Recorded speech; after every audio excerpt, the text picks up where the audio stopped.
Obrigado. Irmãos, pode se assentar. Na semana passada, Deus me deu esse texto e eu queria dividir com vocês. Êxodo capítulo 17, versículos de 1 a 7. Êxodo é o segundo livro da Bíblia, Antigo Testamento, um livro que retrata a saída do povo do Egito para a terra de Canaã. E esse livro, ele é muito importante porque ele retrata o caminhar de um povo que tem muito a ver com o nosso caminhar hoje, na nossa realidade. Êxodo, capítulo 17, versículos de 1 a 7. E a parte final do versículo 7, pedi o pessoal para ir lá no finalzinho do texto, é a base da nossa mensagem, é o tema da nossa mensagem. A última expressão do versículo 7 do capítulo 17. Há uma pergunta, e essa pergunta é a seguinte: está o Senhor no meio de nós ou não? Nessa versão Almeida século 21, diz: o Senhor está ou não no meio de nós? Que pergunta é essa, hein? E aí, na sua impressão do agora, Deus está no nosso meio ou não? Dentro da sua realidade de vida pessoal, Deus está nesse momento, nessa fase da sua vida com você ou não? Há uma dúvida? Até porque essa pergunta, ela é uma pergunta que envolve uma avaliação que Deus está estabelecendo pela leitura do coração do povo de Israel. Agora vamos lá no primeiro versículo, para entender por que essa pergunta. O primeiro versículo desse capítulo 17 de Êxodo diz assim, de acordo com o texto projetado: depois toda a congregação dos filhos de Israel partiu do deserto de Sim pelas suas jornadas, segundo o mandamento do Senhor, e acampou em Refidim, e não havia ali água para o povo beber. Pronto, versículo 1 é um versículo importante para nós. Na minha versão diz que toda a comunidade dos israelitas partiu do deserto de Sim, avançando aos poucos, conforme instrução do Senhor. Conforme a orientação do Senhor. Eles foram dando passo a passo, segundo a direção de Deus sobre a sua vida, sobre o alinhamento daquela grande quantidade de pessoas, mais de 1 milhão de pessoas. E eles estavam, segundo a vontade de Deus, avançando conforme o querer de Deus. Aonde eles passaram? Eles passaram pelo deserto de Sim. E eles estavam aonde? De acordo com o versículo 1, eles acamparam em Refidim. Se eles estavam sendo orientados por Deus, instruídos por Deus, estavam no caminho, na direção de Deus, o que estava acontecendo aqui? Eles estavam olhando no lugar em que Deus mandou eles pararem, porque Deus disse: saiam, avancem, caminhem esse dia. Eles caminhavam, eles paravam, acampa, eles acampavam. Então eles não estavam segundo a sua própria vontade, ou segundo as suas próprias vontades, no sentido de decisões. Eles estavam seguindo seus próprios corações, eles não estavam fazendo escolhas para eles mesmos. Eles estavam obedecendo de forma contínua a Deus. E eles param em Refidim. E nesse olhar que Deus estabelece para que eles pudessem acampar, ou seja, passar um determinado tempo ali para descansar e seguir em frente, eles percebem que esse lugar tinha talvez muitas coisas apropriadas para o acampamento. O texto não fala sobre esse lugar, não fala se havia árvores, porque eles estão caminhando pelo deserto, certo? Mas havia oásis no caminho. Não fala se eles tinham ali alguma situação que pudesse criar uma segurança para que eles pudessem ter esse tempo de acampamento nesse lugar de forma mais apropriada. Mas o texto fala de uma situação que eles observam ali em Refidim. não havia água para beber. Eles estavam seguindo os propósitos, as instruções do Senhor, passo a passo, e eles estavam no lugar que Deus mandou que eles parassem e acampassem. E o olhar do povo era, tudo bem, Deus mandou que a gente parasse aqui, mas aqui não tem água para beber. Aqui não existe possibilidade de nós saciarmos as nossas necessidades. Nós não temos aqui como sobreviver muito tempo. E eles então olham e estabelecem um olhar crítico sobre aquilo que Deus havia estabelecido para eles. Eu não sei como você caminha na sua vida. Eu não sei se você procura ser obediente à voz de Deus. Eu não sei se você procura entender os planos de Deus sobre a sua vida e que você ande sintonizado com Ele, a dar um passo segundo a vontade de Deus, a parar segundo a vontade de Deus, a tomar decisões e escolhas segundo a vontade de Deus. Mas é fato que, como o povo de Israel, se em algum momento nós entendemos que Deus está nos dirigindo, nos conduzindo para um caminho, nós temos tendência de parar em algum momento e olhar para Deus e dizer, Deus, não está certo isso que nós estamos vivendo aqui não. Será que nós deveríamos estar realmente aonde o Senhor quer que estejamos aqui? Será que não havia um outro lugar melhor? Será que o Senhor percebeu que nesse lugar não tem água para a gente beber? Será que, e esse será que estabelece um criticismo, e essa crítica, essa ponderação que nós estabelecemos, é como se Deus não se apercebesse do que Ele havia pedido para nós, do que Ele tivesse dirigido para a nossa vida, como que desatento. Por que que não parou ali atrás? Por que que não parou um pouco mais na frente? Por que que parou aqui onde não há água? E aí a gente começa a dizer, se a gente está descontraído com Deus, a gente pergunta assim, Senhor, o Senhor está brincando comigo? Se a gente está mais sério com Deus, a gente meio que bronqueado diz assim, o que o Senhor quer? Ou se nós estamos mais maleáveis, Senhor, não estou entendendo o que o Senhor está fazendo. De alguma forma nós reagimos.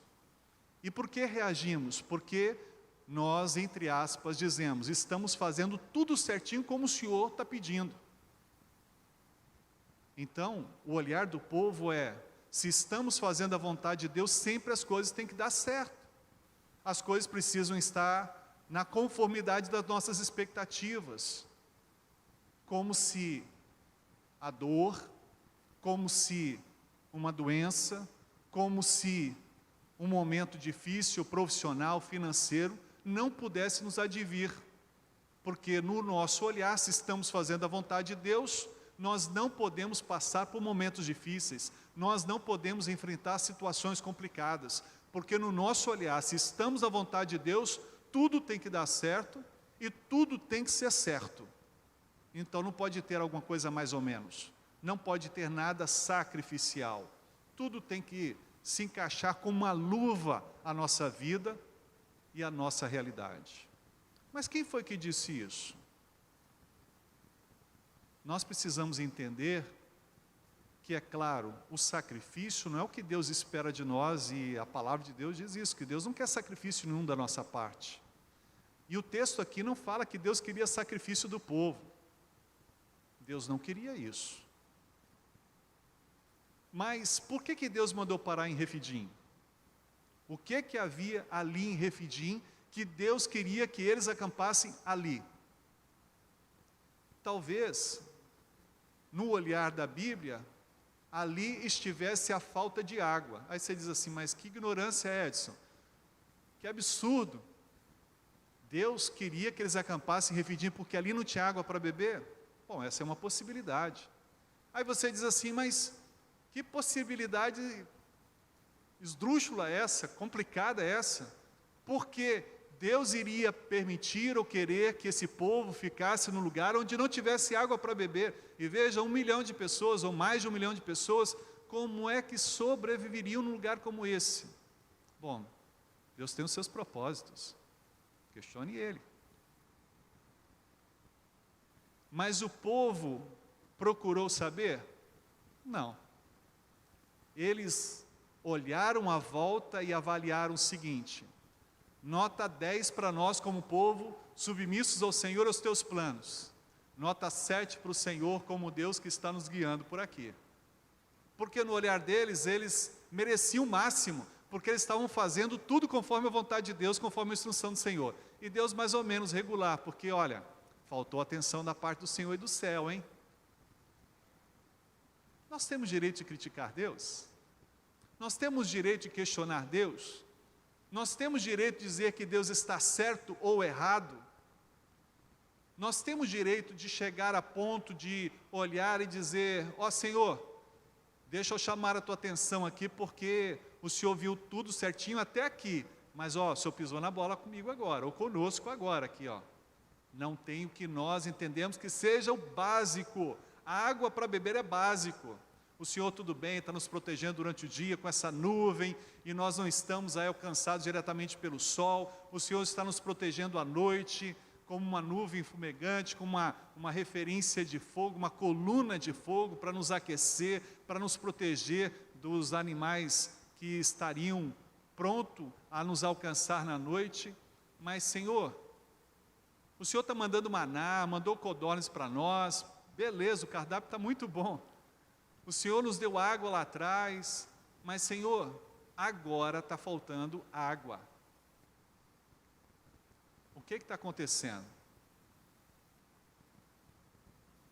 Olha o versículo 2, para entender a questão, se Deus no olhar deles estava ou não no meio deles.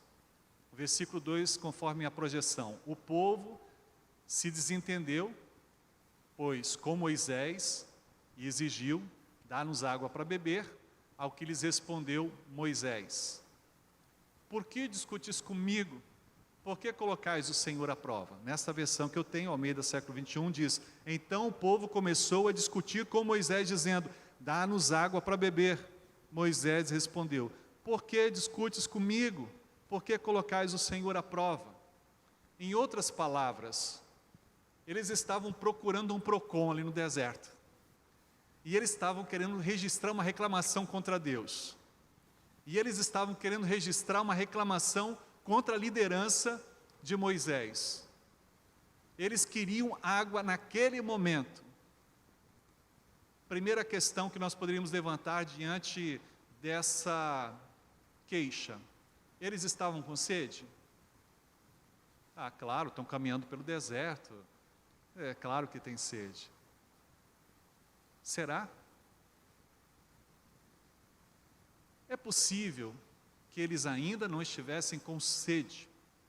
É possível que eles ainda estivessem com água. É possível que mesmo não tendo em Refidim nenhuma fonte de água, eles tivessem nos seus cantis alguma água.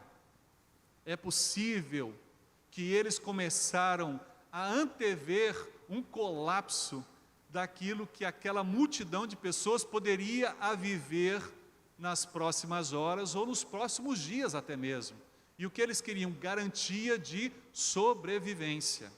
A queixa deles era: não há água aqui, por que paramos aqui? Não é o lugar certo para parar. Deus está errado em nos dizer que deveríamos acampar aqui. Eles estavam se contendendo com Deus, eles estavam discutindo com Deus, eles estavam discutindo com Moisés, eles estavam cobrando de Moisés, eles estavam cobrando de Deus respostas àquele momento que eles não viam água para poder beber. Eu quero. E ponto final. Eles não chegaram e disseram: não há água para beber aqui. Mas, vamos lá, Paulo, vamos louvar a Deus, vamos bendizer o Senhor, porque Deus nos tirou do Egito. Vamos lá, Janaina, vamos lá, Magela, vamos levantar o som dessa bateria, vamos deixar os nossos vizinhos aqui malucos durante algumas horas, celebrando o nosso Deus, porque nós temos muitos motivos para agradecer a Deus, porque Ele tem nos trazido até aqui, porque Ele tem feito diferença na nossa vida, na nossa história. Mas eles fizeram isso? Não. Eles não criaram motivos para celebrar, eles não criaram motivos para adorar a Deus. Eles poderiam dizer: Deus sempre cuidou de nós, Deus sempre fez diferença, Deus sempre realiza milagres, olha o que Deus já fez. Mas eles não tinham motivação para adorar a Deus, eles não tinham motivação para louvar o Senhor, eles não tinham motivação para exaltar a Deus, porque eles não viam água ao entorno deles. Engraçado esse povo de Israel, né? Como é parecido com a gente, ou nós parecidos com eles. Porque nós também emburramos em alguns momentos da nossa vida, cruzamos o braço, fazemos uma carinha de triste, de dengoso, de mimado, e dizemos: Deus, eu não dou um passo mais na frente de jeito nenhum, porque, olha só, eu não tenho um coração grato pelo que já aconteceu, pelo que o Senhor já fez. Eu não tenho um espírito grato, porque a minha vida ela é validada pelo momento que eu vivo, e não pela junção dos momentos já vividos, ou que ainda serão vividos. Dentro de mim não tem a visão do Deus que o Senhor é. Dentro de mim não existe nenhuma ação ou conceito do que o Senhor pode fazer ao momento da minha vida, porque o meu redor, a minha tendência é só ver o negativo. E o que eu vejo? Falta de água. Mas o que eu deveria ver? Lá no versículo 7, Deus no meio da gente, ué. Se Deus está no nosso meio, está faltando água aos nossos olhos, mas Deus já proveu em nome de Jesus. Mas qual é o meu olhar? Eu vou morrer de sede. Mas eu tenho um pouquinho de água aqui ainda. Álcool gel. Eu tenho um pouquinho de água aqui ainda, isso aqui dá para poder passar algumas horas, dá para poder passar um dia. Mas o que eu quero? Eu quero mais do que eu preciso, porque o meu coração ganancioso, o meu coração egoísta, o meu coração avarento, o meu coração pessimista diz: eu preciso me segurar em coisas concretas. Eu preciso ter água em abundância para matar minha sede. E se eu não tiver isso, eu não vou ficar em paz.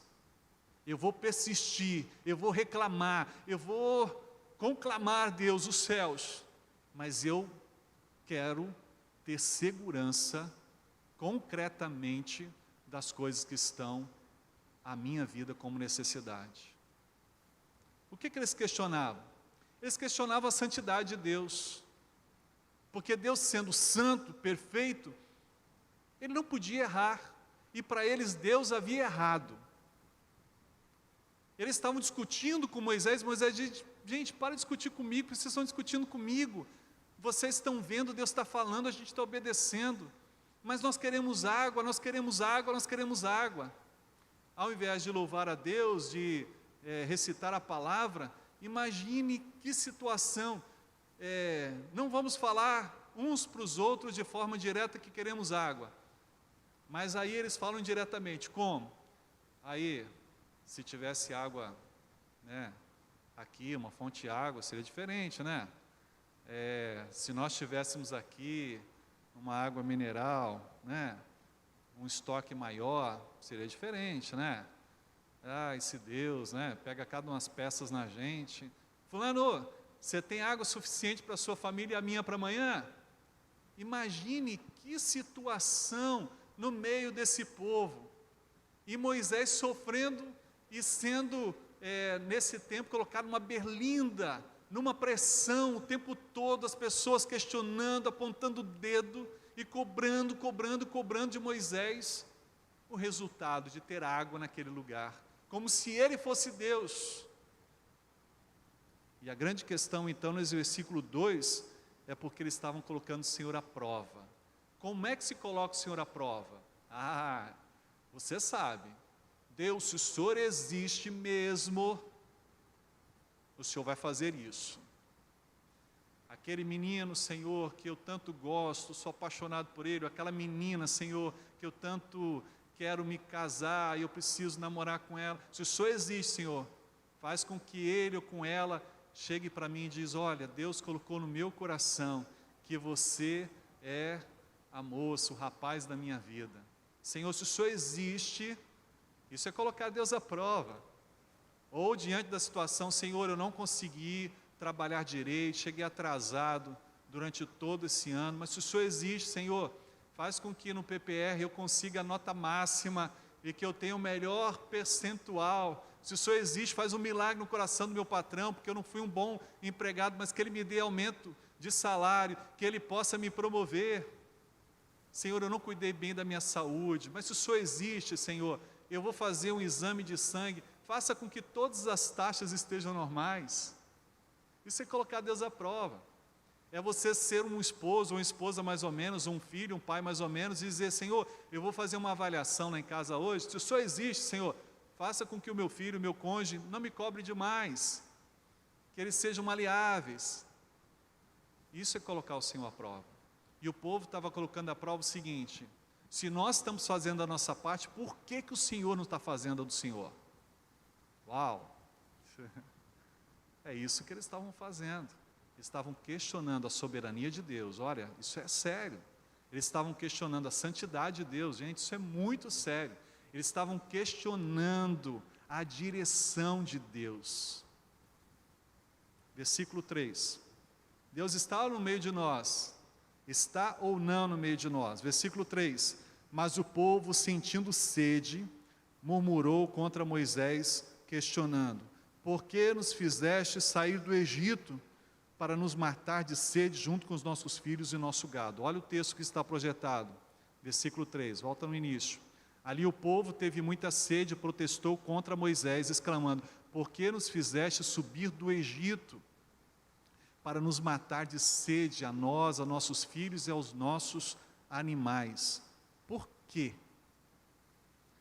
Veja que o versículo começa que eles sentiram sede.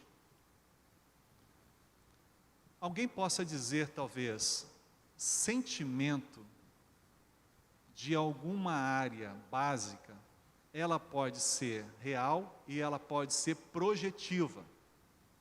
Você já ouviu falar, você está sentindo frio? Isso aí é o quê? Imaginativo, isso é projetivo. O frio não é uma questão de realidade mesmo. Alguns dizem, daqui a pouco isso vai passar. Assim como o calor, assim como a fome, assim como a sede. E eu vou explicar um pouquinho disso. Você não está com sede, não está. Mas alguém do seu lado está com sede. E essa pessoa que está do lado começa a dizer para você: nossa, eu estou com muita sede. Aí você diz para ele: eu não estou com essa sede não, estou normal, está tranquilo. Aí daqui a pouco ele diz o seguinte: nossa gente, eu estou morrendo de sede, a coisa está bem complicada. Aí você diz assim: rapaz, que é isso, não estou com essa sede toda não. Mas na terceira vez que essa pessoa do lado começar a falar da sede, você diz: eu acho que eu também estou começando a ficar com sede. E se ele entra numa linha de apelação, dizendo: eu estou com sede, muita sede, aqui não tem água, a gente vai morrer de sede. Ah, meu amigo, você começa a ter mais sede também, e às vezes até mais do que ele que está do seu lado. Por quê? A gente chama de contágio projetivo, essa referência que o outro tem e que você ainda não tem. Ele estabelece um padrão que você não precisava ter. O que nós encontramos na Bíblia? Um padrão, uma projeção psicológica? Não, uma inquietação mesmo do povo. E eles colocam o seguinte: nós estamos começando a ter sede, mas talvez eles ainda tivessem água, mas eles queriam cobrir uma sede que estivesse além da água que eles tivessem, e dentro desse contexto, eles já estavam apelando, dizendo: nós vamos morrer de sede aqui. E aí eles começam a apelar mais ainda. É igual uma pessoa que se casa e depois de 50 anos casados, ela diz para o esposo: por que você me tirou lá da casa dos meus pais? Para poder viver esse momento aqui? Por que você não me deixou lá? Olha, 50 anos de casados, ok? Ou às vezes, diante de uma questão de trabalho, você chega para o seu superior, para o seu patrão, e diz: por que você me tirou lá do meu outro serviço, por que você propôs um salário melhor para mim? Porque você queria me dispensar agora, me mandar embora agora, por que você não deixou lá? Nós sempre vamos tentar compensar, colocando a culpa sobre o outro, meu amigo. É fácil culpar os outros por aquilo que vivemos. Se estamos no coletivo, isso é muito mais fácil ainda. A culpa é de qualquer um, desde que não seja eu. Não é bom isso? Claro que é. No casamento, o problema está no outro, e não em si. Na família, o problema está no outro, mas não está em si. E o problema maior é que quando a gente percebe que essa pessoa que está levantando o problema é o problema, aí a gente coça a cabeça e diz, vai ser difícil resolver esse negócio. Porque o principal não se vê como culpado. E a grande questão diante desse versículo 3 é, eles estavam projetando uma sede, beleza, tudo bem quanto a isso, mas eles estavam requerendo, olha só, nós obedecemos Deus até aqui, e o que valeu a minha obediência a Deus até aqui? Nada. O que valeu ter feito tudo direitinho até aqui? Nada. Então o que é mais fácil? Chutar o pau da barraca, perder a fé, perder a salvação, entre aspas, e caminhar. Por quê? Porque no meu entendimento não valeu nada ter sido fiel até Deus aqui. Olha, que realidade é essa? Por que não me deixou lá atrás? Por que não me abandonou lá atrás? Por que está me abandonando aqui? O que eles estavam vendo? A ausência de Deus nessa fase da vida deles, na trajetória que eles estavam vivendo ali. Assim como nós, muitas vezes, nós dizemos, onde é que está o Senhor? Cadê o Senhor? O Senhor não se mostra. Olha que absurdo, uma vez ouvi uma pessoa dizendo, Deus é covarde, Ele não aparece para mim, Ele não aparece para resolver o meu problema. Eu disse, meu amigo, você é cego, Deus está mostrando que o poder dEle está aqui, Ele está resolvendo sua situação, e você ainda questiona isso? Mas nós chegamos a esses absurdos. Covardes somos nós que nos escondemos e não vemos Deus, desde o homem em Adão. Covarde foi Adão que se escondeu de Deus e não encarou o fato dele ter errado, falhado. Nós que somos covardes porque nos escondemos atrás das nossas desculpas, das nossas filosofias, dos nossos achismos e não encaramos a verdade de Deus e o fato de sermos pecadores. Deus não se esconde da gente não, porque não tem nada a esconder de nós. Mas nós temos sempre de esconder de Deus, por quê? Porque nós temos vergonha daquilo que a gente vê em nós mesmos. Então nós precisamos nesta noite entender que esse questionamento que o povo levanta e que às vezes nós estabelecemos também, ele é vergonhoso, mas ele é uma realidade nua e crua daquilo que nós somos. Deus está ou não no meio de nós. Versículo 4, na projeção, por favor, diz assim, então Moisés rogou a Yahvé, clamando, que farei a este povo? Pouco falta para que me apedrejem. No versículo 4 da versão Almeida, século 21, diz, então Moisés clamou ao Senhor, que farei com este povo? Daqui a pouco me apedrejarão. O que eles queriam? Eles queriam pressionar Moisés, ao ponto de Moisés apelar para Deus. Porque no entendimento deles o seguinte, bom, nós cumprimos a vontade de Deus, seguimos as instruções do Senhor, chegamos aqui em Refidim, beleza, não tem água. Começamos a criar um problema aqui, começamos a contestar aqui, a discutir aqui, a registrar no PROCON espiritual que Deus não foi tão generoso conosco, que falhou na sua percepção enquanto Deus. Mas não mudou nada, nenhuma fonte jorrou água ali ao entorno deles. E aí eles disseram assim, vamos pressionar Moisés, que é o nosso líder? Porque se a gente pressionar, ele vai pressionar Deus. Vamos lá, todo mundo. E aí começaram a pressionar Moisés, e pressionar Moisés, e pressionar Moisés. O que Moisés fez? Bateu na porta lá do céu e disse, Senhor, por favor, se o Senhor não responder de alguma forma esse povo aqui, eles vão me apedrejar. O que significaria um apedrejamento? Uma referência de escória, uma referência de cumprir, de jogar sobre o outro um elemento que ele pudesse não apenas morrer, mas sofrer, que ele pudesse padecer pelo seu erro, pela sua falha. pelo processo de deslocamento daquilo que Deus esperava, ou seja, ele como líder deveria fazer com que o povo encontrasse água em cada parada, e se ele não encontrasse, deveria requerer a Deus, e Deus deveria dar a ele, porque isso seria referência de um líder que estaria fazendo seu papel direito, mas ele estava falhando o seu processo. Então Moisés diz, eles vão me apedrejar, porque vão querer expurgar aquilo que eles estão vendo como erro da minha parte, que eu sofra, que eu padeça, que eu pague o preço pelo meu erro. Mas Senhor, eu não estou errando, eu estou fazendo conforme a Tua vontade, meu GPS diz que nós deveríamos parar aqui, nós paramos conforme a Tua vontade, Senhor. Nós não estamos deslocados nem na latitude, altitude, para lá e para cá, nós estamos certinho. Mas se o Senhor não responder, ele apela para o Senhor. Até então, o povo é que estava criando essa onda lá de mal-estar. Agora é Moisés que cria esse processo diante de Deus. Ele diz, Senhor, por favor, daqui a pouco é minha cabeça que vai em jogo. Daqui a pouco sou eu que vou estar sendo expurgado diante desse povo. Sabe, muitas vezes nós tentamos de uma forma resolver alguns problemas.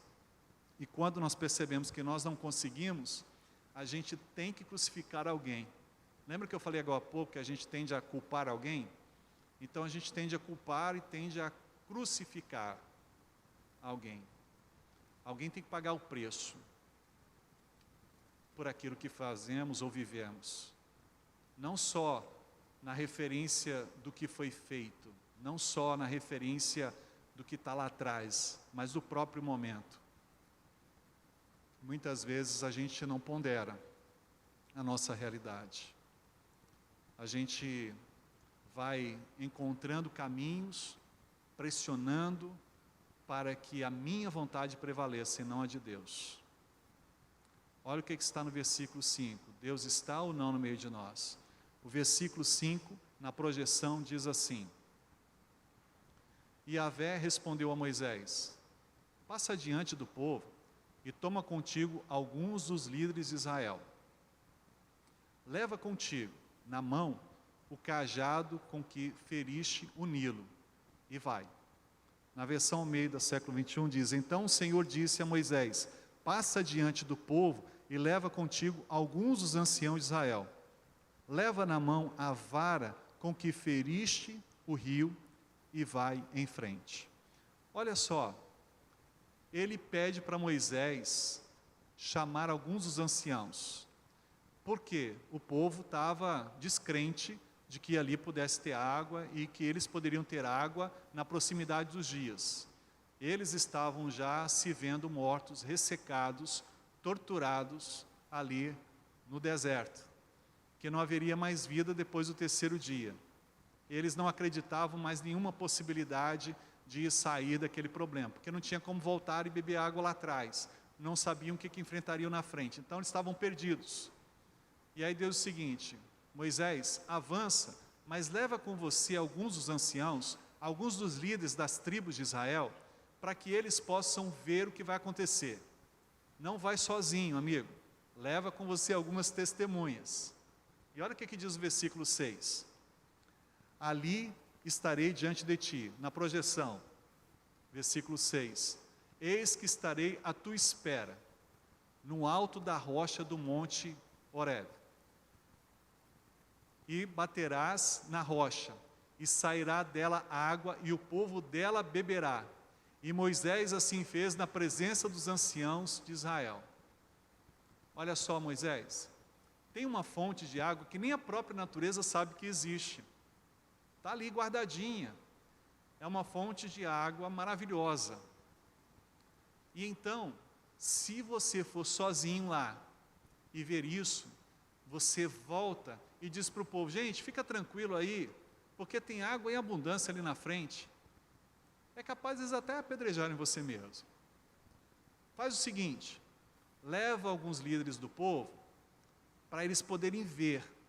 E fica caladinho, Moisés. Deixa que eles propaguem isso. E sabe o que aconteceu? Deus pediu que ele levasse os anciãos, pediu para que ele levasse aquela vara dele e batesse lá na rocha.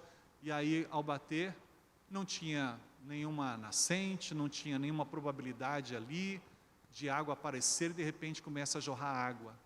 Imagina aqueles anciãos olhando e dizendo, nossa, tem água aqui. Então, a salvação para a gente não vai morrer de sede. Gente, vamos lá falar para esse povo parar de reclamar, parar de murmurar, parar de ficar pressionando Moisés. Eles disseram.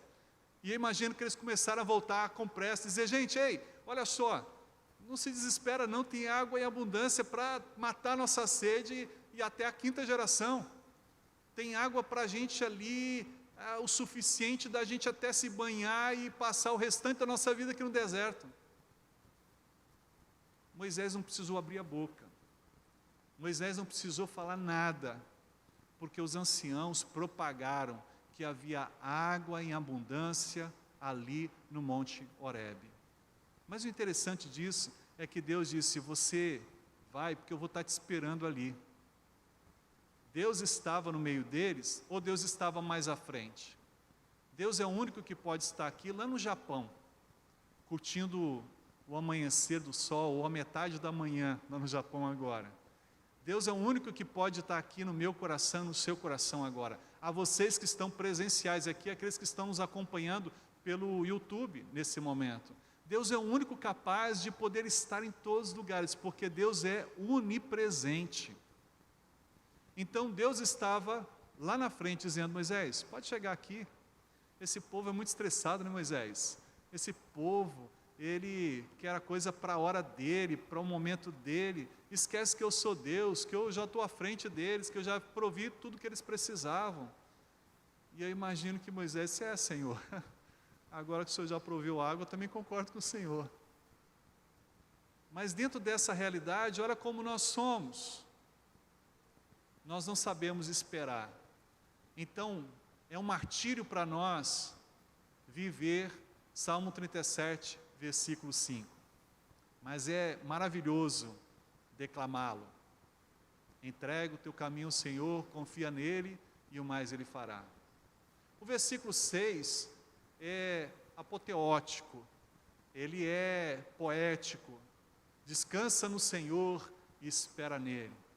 Mas vamos colocar isso em termos diretos e práticos da nossa vida? Isso é um absurdo. É ou não é? Claro que é. Porque descansar para nós não é fácil. Quando nós queremos a resolução do problema, quando nós queremos a resposta para aquilo que estamos vivendo, nós dizemos, Senhor, não sai daqui enquanto eu não receber a minha bênção. Como se você tivesse direito de reclamar e de outorgar e de ter a resposta do que você imagina naquele momento, naquela situação que você está vivendo. Nós temos direito a quê? Diante de Deus. E é por isso que nessa noite eu chego bem perto do seu coração para dizer que o versículo 5 e 6, Deus estava dizendo para Moisés, para os anciãos e para todo o povo. Para que se estressar? Para que criar uma linha de ansiedade como essa? Isso é desnecessário. É como se Deus estivesse dizendo, vocês não sabem, mas lá no Evangelho de Mateus, capítulo 6, eu vou dizer para o povo no Novo Testamento, não andeis ansiosos por coisa alguma, porque não vai fazer vocês crescerem um côvado 25 centímetros na estatura de vocês. Olhe para as aves do céu, olhe para as árvores, as plantas. Nem Salomão se vestiu com tamanha formosura, beleza e diferença, tanta glória. Se eu me preocupo com as aves do céu, com as árvores e as plantas aqui na terra, quanto mais de vocês, que são, além de criaturas, vocês são filhos meus. E aí a gente, mesmo sabendo de Êxodo capítulo 17, mesmo sabendo de Mateus capítulo 6, nós continuamos no nosso dia a dia ansiosos, nós continuamos inquietos, nós queremos a coisa do nosso jeito, na nossa forma, porque nós dizemos, nós somos seres humanos. Mas até quando nós vamos viver assim? Porque isso é falta de fé. Isso é falta de ter um entendimento daquilo que Deus é. Isso é colocar Deus à prova, porque isso mostra uma meninice na nossa caminhada como filhos de Deus, como crentes em Jesus Cristo, como filhos amados do Deus Pai. Deus não ia colocar aquele povo no deserto para morrer no deserto. Meu irmão, minha irmã, Deus não está te colocando um momento difícil para você ser sucumbido nesse momento difícil, não. Deus está tratando a sua vida.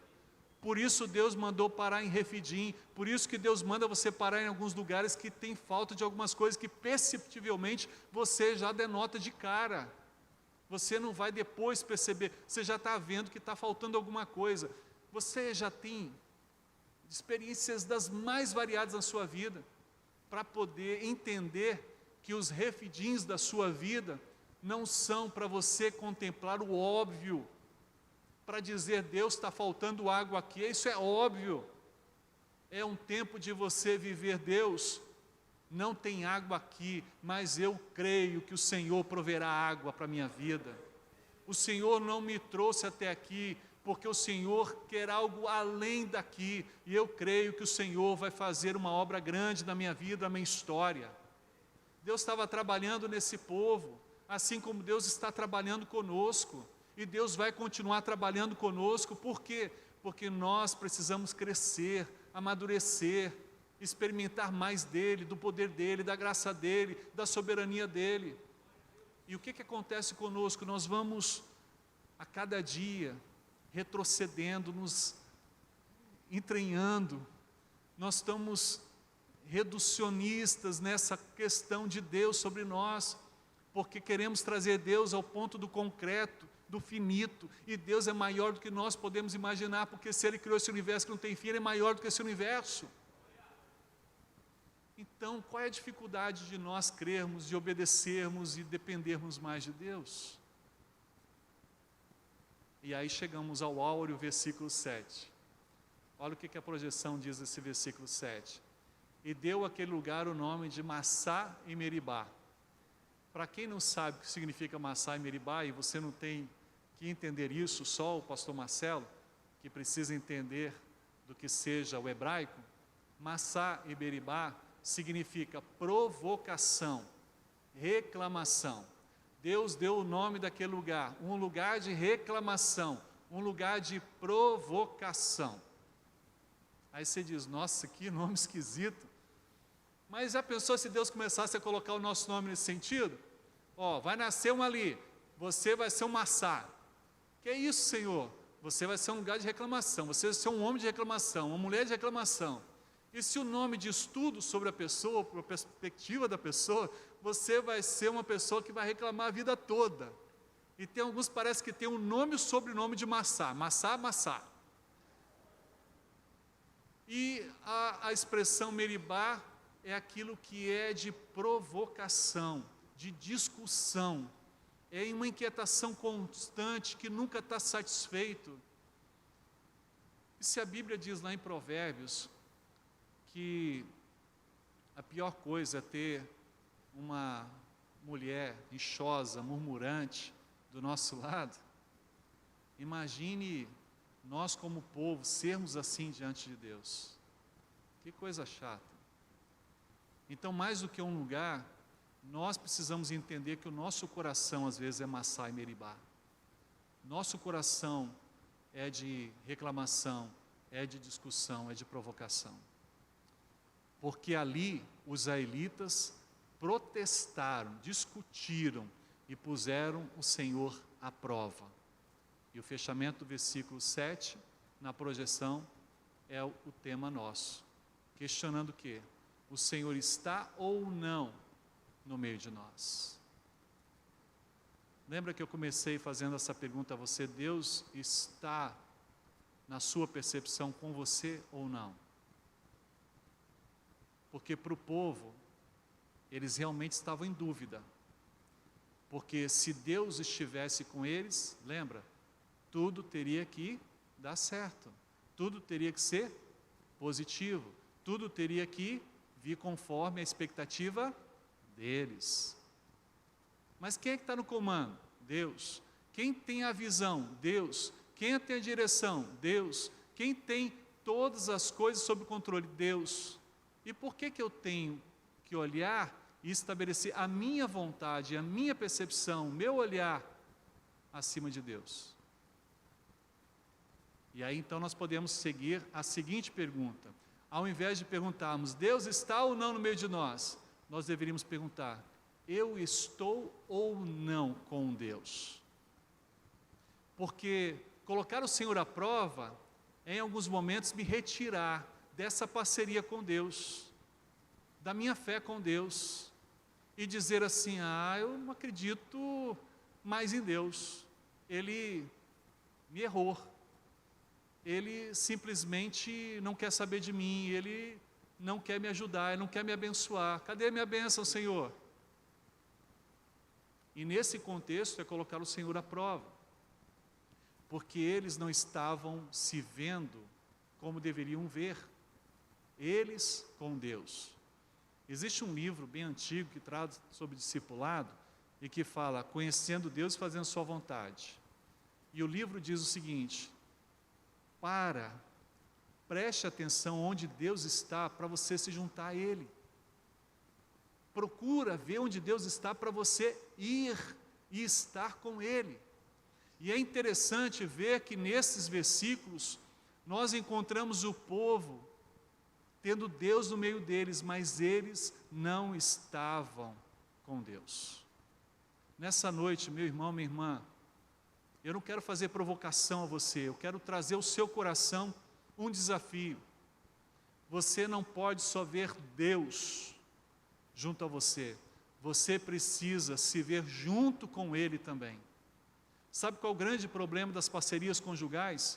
É que o cônjuge está ali, presente, fortalecendo, ajudando, levando para frente, mas às vezes há falta do outro cônjuge para fazer a mesma coisa com o outro.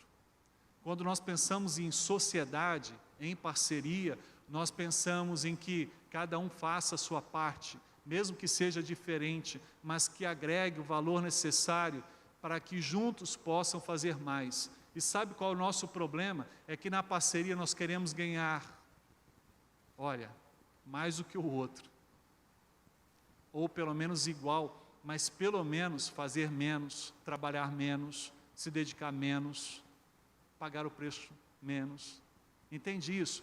Eu quero mais, mas estou disposto a fazer menos. E quando eu olho para Deus, eu vejo dessa forma, Senhor, o Senhor sabe que eu sou fraco, que eu sou limitado, o Senhor sabe que eu não tenho toda essa fé, mas, olha, vem a exigência, olha o direito. Aí eu coloco Deus à prova. Mas, Senhor, faz isso, Senhor.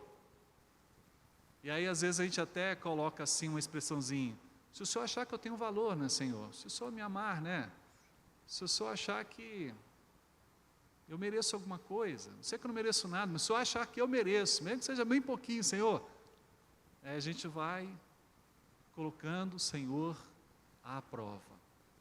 Nessa noite, meu irmão, minha irmã, aqui presencial, você que está online, vamos jogar por terra esse coração egoísta, soberbo, esse coração avarento, esse coração descrente.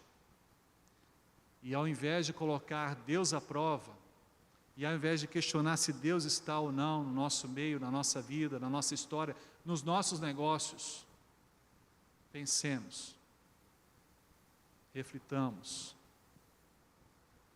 respondamos, eu estou ou não com Deus, nisso, nesse momento, nessa perspectiva, nessa realidade. Qual é a sua resposta, meu irmão, minha irmã? E eu quero fazer um apelo a você nessa noite. Paulo está tocando ali, e eu quero fazer o seguinte apelo ao seu coração, à sua vida. Se nessa noite você entende que precisa romper com essa linha de criticismo, criticando Deus o tempo todo, por aquilo que Ele faz ou não faz aos seus olhos, você vivendo o antagonismo da sua fé, ora dizendo, que merece tudo porque você está fazendo todas as coisas direitinho, mas ao mesmo tempo olha e vê Deus falhando, olha, Deus errando com você, Deus te levando a caminhos e situações e realidades que você não merece. A você que hoje está vendo que é óbvio, está faltando água nesse lugar, Deus é maior do que você, já Deus viu isso, Deus já preparou o negócio, mas você não está sossegado, você não está em paz, está inquieto. Deus nessa noite diz para nós: aquietai-vos e sabei que eu sou Deus. Descansa, espera, para que você entenda o prover de Deus. Os refidins da nossa vida são importantes, não para podermos ver o que está faltando para fora, mas olha bem, para ver o que está faltando aqui dentro. O problema não é a água que não está aqui, o problema é minha fé e o meu coração e a minha visão de Deus que não estão aqui e não estão na coerência com Ele. Esse é um problema. E nessa noite, Deus nos impele a tomar uma decisão. O que é que eu vou fazer daqui para frente? Vou caminhar com Ele ou vou continuar apontando o dedo e mostrando as falhas dos meus olhares, ou das minhas sensibilidades, ou minhas percepções da vida? Eu vou caminhar com Ele buscando e dependendo mais dEle, eu vou continuar de braço cruzado, resmungando e dizendo para Deus: o Senhor não sabe, mas não tem água aqui. Eu tenho água aqui ainda, mas Senhor, isso vai acabar, eu vou morrer de sede aqui. Por que o Senhor me trouxe para cá? Deixasse lá para trás. Por que o Senhor disse e mandou Jesus para me salvar? Olha o que eu estou vivendo aqui. Por que o Senhor me trouxe para essa igreja? Por que o Senhor deseja que eu esteja aqui? Por que o Senhor deseja que eu aprenda aqui, que eu cresça aqui? Olha só, nessa noite, Deus espera que nós possamos entender os refidins da nossa vida, e esse tempo de refidim, para a gente poder mudar a pergunta, mudar a chave, mudar o nosso olhar, mudar a nossa sensibilidade, para reconstruir a dignidade dele ser o nosso Deus, suficientemente o nosso único Deus, o nosso Senhor. E eu queria desafiar a você, não vou me delongar nisso, mas se você entende que precisa mudar o seu coração nessa noite, no tempo e na realidade que você está vivendo, eu quero convidar o pastor Tiago, ele vai vir aqui, ele vai orar nesse tempo por nós. Eu queria desafiar você a se colocar de pé, você que está em casa, a tomar uma decisão por Jesus nesse momento. E você pode ficar em pé em casa, você pode colocar a mão do lado do seu coração, e nós vamos orar ao nosso Deus nesse momento, e vamos clamar ao Senhor: Senhor, nós estamos num refidim, hoje, aqui nesse tempo, nessa realidade, esse é o nosso refidim, e Senhor, nós estamos só vendo a falta de água, mas nós não estamos vendo a falta da nossa fé, a falta do nosso coração, a falta da nossa empatia, a falta da nossa busca, do nosso descansar, do nosso esperar pelo Senhor. Mas nessa noite, isso já começa a mudar na minha mente, isso começa a mudar no meu coração, isso começa a mudar na minha alma, e eu me coloco de pé, e eu assumo um compromisso, eu vivo esse desafio, eu quero daqui para frente, ter um olhar diferente, uma fé diferente, uma busca diferente, porque eu preciso do Senhor na minha vida. Então, se você sentir a vontade, essa manifestação não é para mim, não é para você mesmo, é para Deus, porque Ele vai acolher esse desejo e essa proposta e esse desafio do seu coração, porque você sabe que é difícil tomar essa decisão, deixar Deus no total controle, Deus à frente de todas as coisas, Deus como o único provedor da sua vida. Mas se você sentir esse desejo, se coloque de pé, o pastor vai orar nesse momento, e nós vamos juntos nos apresentar diante dEle, para agora e para toda essa realidade futura que o Senhor tem sobre nós. Vamos orar, acompanhando o pastor Tiago, e se você quiser, você pode fazer essa decisão juntos nesse momento.